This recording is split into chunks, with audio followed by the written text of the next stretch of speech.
على رسوله الكريم نحمده ونصلي على رسوله الكريم أما بعد فأعوذ بالله من الشيطان الرجيم بسم الله الرحمن الرحيم رب اشرح لي صدري ويسر لي أمري واحلل عقدة من لساني يفقهوا قولي کیوں زیاں کار بنوں سود فراموش رہوں کیوں زیاں کار بنوں سود فراموش رہوں فکر فردا نہ کروں محو غم دوش رہوں نالے بلبل کے سنوں اور ہماتن گوش رہوں نالے بلبل کے سنوں اور ہماتن گوش رہوں ہم نوا میں بھی کوئی گل ہوں کہ خاموش رہوں۔ جناب صدر اور معزز سامعین کرام، السلام علیکم ورحمۃ اللہ وبرکاتہ۔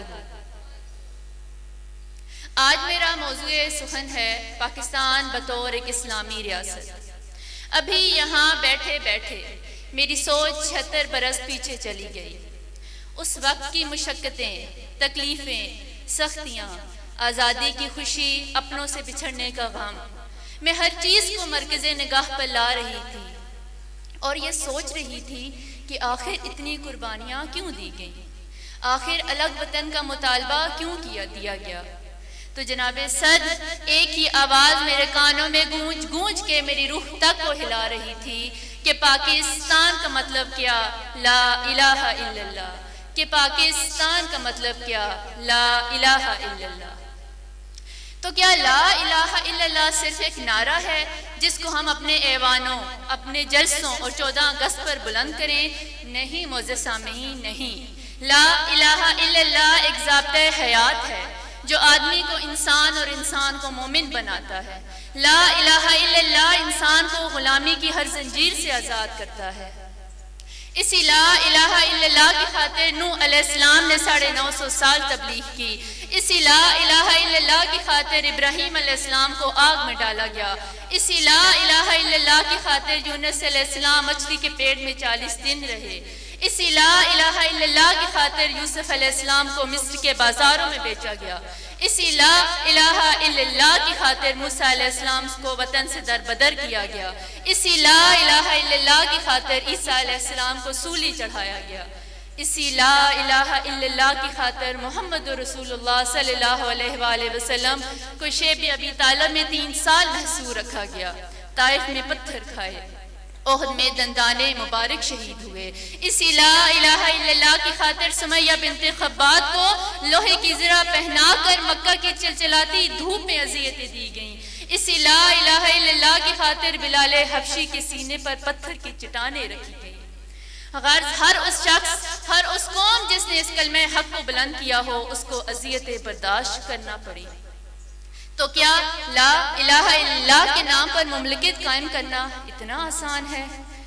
علامہ اقبال نے اس کو اپنے ایک شعر میں بڑے احسن انداز میں یوں بیان کیا ہے: خودی کا سرے نہاں لا الہ الا اللہ، خودی ہے تیغ فساں لا الہ الا اللہ۔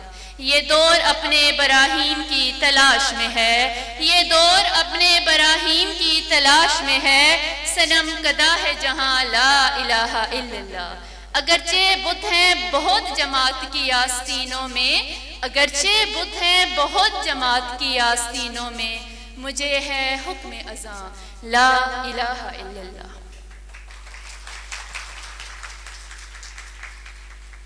معزز سامعین کرام، میں سوچتی ہوں کہ اسلام کے نام پر بنی اس ریاست میں اسلام کہاں ہے؟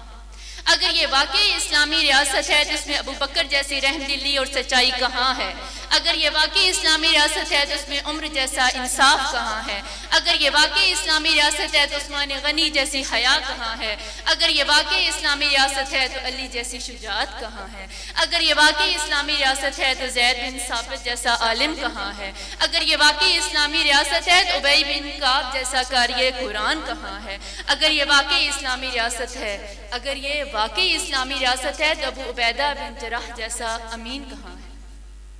جناب صدر، کیا ہم اسے اسلامی ریاست کہیں گے جہاں خون پانی سے سستا ہو، جہاں خون پانی سے سستا ہو، جہاں غربت و مفلسی کے مارے لوگ خودکشیاں کرنے پر مجبور ہو جائیں، کہ ہم اسے اسلامی ریاست کہیں گے، کہ ہم اس کو اسلامی ریاست کہیں گے جہاں عدالتیں بک چکی ہوں اور انصاف چوراہے پر کھڑا نشانہ تمسخر بن چکا ہو، کہ ہم اس کو اسلامی ریاست کہیں گے جہاں معصوم زینب کو انصاف نہ مل سکے، کہ ہم اس کو اسلامی ریاست کہیں گے، کہ ہم اس کو اسلامی ریاست کہیں گے جس کی بیٹی غیروں کی قید میں ہو اور ہمارے کانوں پر جوں تک نہ رینگے، جس دیس کی کورٹ کچہری میں انصاف ٹکوں پر بکتا ہو، جس دیس کا منشی قاضی بھی مجرم سے پوچھ کے لکھتا ہو، جس دیس کے چپے چپے پر پولیس کے ناکے ہوتے ہیں، جس دیس کے مندر مسجد میں ہر روز دھماکے ہوتے ہیں،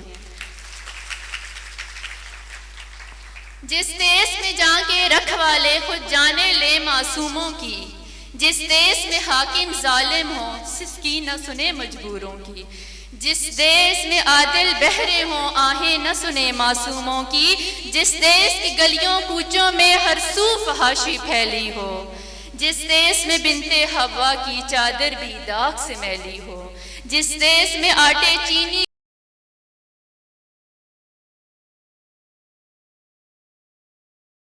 واجب ہے۔ جناب صدر، میں اس ریاست کو اسلامی ریاست نہیں کہوں گی جہاں شرفاء اور امراء کی بیٹیاں ٹک ٹاک اور یوٹیوب پر اپنے جسم کی نمائش کرتی نظر آئیں، وہ شرفاء اور امراء جو کچھ، لیکن اس کے لیے آپ کو قرآن اور سنت کو مضبوطی سے تھامنا ہوگا۔